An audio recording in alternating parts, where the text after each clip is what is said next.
శాంతి. నమస్తే. భోజనం చాలా గొప్ప విషయము. ఆహారం లేనిదే మానవ జీవనం లేదు. మరి ఆ మానవ జీవనం గడవటానికి కోసము భోజనాన్ని మనం సంపాదించడానికి కోసము ముఖ్యంగా ధనం అనేటువంటిది మూలము. ఎలాంటి ధనమో అలాంటి భోజనం తయారవుతుంది. అవునా? ధనం ఉంది, కానీ ఆ ధనాన్ని సంపాదించేటువంటి విధానం ఏంటి? ఇది చాలా ముఖ్యమైనటువంటిది. ఏ మానసిక స్థితితో నేను ధనాన్ని సంపాదిస్తున్నాను అనేటువంటిది చాలా ముఖ్యమైనటువంటిది. ఎందుకంటే ఏ మనోవృత్తులతో ఎలాంటి అంటే చెడు పద్ధతులతో ఒకవేళ భోజనాన్ని అంటే డబ్బుల్ని సంపాదించాను అని అంటే దాని ప్రభావం కూడా చాలా ఉంటుంది. ఈరోజు అంటూ ఉంటారనమాట, హిందీలో ఒక సామెత ఉంది, చోరీ కా పైసా మోరీ మే అని.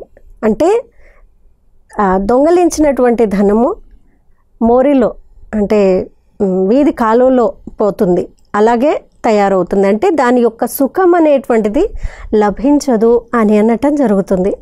అంటే మనము ఎలాంటి మానసిక స్థితితో లేదు ఎలాంటి ప్రాక్టీసెస్తో నీతి నియమాలు మన జీవితంలో పెట్టుకుని ఆ ధనాన్ని సంపాదించాననేటువంటిది చాలా ముఖ్యమైనటువంటిది. కొంతమందిని చూసినట్లయితే ధనం చాలా ఉంటుంది, కానీ వాళ్ళు సంపాదించినటువంటి ధనం అంతా కొన్నిసార్లేమో డాక్టర్స్ రూపంలో అంటే హాస్పిటల్స్లో ఖర్చు పెట్టడానికే సరిపోతుంది. అంటే ఆ వచ్చినటువంటి ధనంతో తయారైనటువంటి శరీరం ఏదైతే ఉందో అది ఎల్లప్పుడూ రోగగ్రస్తంగానే ఉంది. ఒక రోగం పోతే ఇంకో రోగం వస్తుంది. సో ఉన్న డబ్బులనంతా కూడా హాస్పిటల్స్కి లేదు డయాగ్నోస్టిక్ సెంటర్స్కి లేదు ఈ టెస్టు ఆ టెస్టు వీటికే ఖర్చు పెట్టడం జరుగుతుంది. అంటే అర్థం ఏంటి? నేను సంపాదించినటువంటిది ఏదైతే ఉందో అది కొన్నిసార్లు తప్పుదోవతో సంపాదించాను.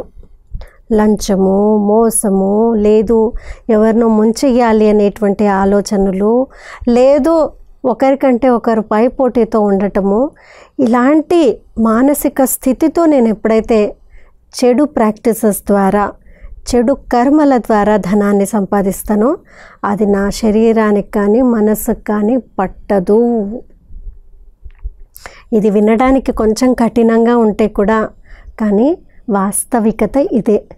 కాబట్టి నేను కొంచెం ధనం సంపాదించినా పర్వాలేదు, కానీ ఆ ధనాన్ని చాలా సంతోషంతో, చాలా తృప్తితో, చాలా ఆనందంతో, సహాయం చేసేటువంటి గుణంతో ఇలా ఒకవేళ సంపాదించినట్లయితే ఆ ధనము ఏదైతే ఉందో అది చాలా సంతోషాన్ని ఇస్తుంది.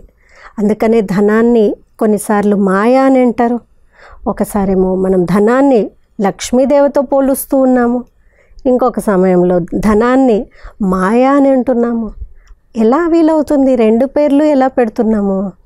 సో ముఖ్యంగా అర్థం చేసుకోవాల్సింది, ఏ ధనం అయితే నాకు ఆరోగ్యాన్ని, సంతోషాన్ని, ఇంట్లో సుఖశాంతుల్ని, ఆనందాన్ని తీసుకొని వస్తుందో, అంటే నేను ఒక్కళ్ళనే కాకుండా నా జీవితంలో ఉండేటువంటి, నా చుట్టుపక్కల ఉండేటువంటి, నా కుటుంబంలో ఉండేటువంటి పరివార గణం అంతా కూడా ఆనందంగా లేదు ఆరోగ్యంగా హాయిగా ఎలాంటి అరమరకలు లేకుండా ఉన్నారు అని అంటే ఆ ధనము లక్ష్మీదేవి రూపంలో వచ్చింది. ఏ ధనం అయితే ట్యాక్సెస్ ఖర్చు పెడుతూ ఉన్నాను, లేదు చాలాసార్లు అనవసరంగా ఖర్చు అయిపోతూ ఉన్నాయి, ఎంత సంపాదించినా కానీ ఎట్నుండి వెళ్ళిపోతుందో తెలీదు, బిల్స్లోనే పోతుంది, లేదు మనసుకి కష్టపడుతున్నాను నేను ధనం గురించి. సో ఈ ధనము తప్పకుండా మాయ రూపంలో ఉంది. కాబట్టి చెక్ చేసుకోండి, మీరు ఎలాంటి మానసిక ప్రవృత్తితో మీ ధనాన్ని సంపాదిస్తున్నారు. ధనాన్ని లక్ష్మీదేవి అంటే సుఖము, శాంతి, ఆనందము, ఆరోగ్యము అన్నీ ఇచ్చేటువంటి ఐశ్వర్యాన్ని ఈరోజు సంపాదించేటువంటి సంకల్పాన్ని తీసుకుందాము. ఓం శాంతి.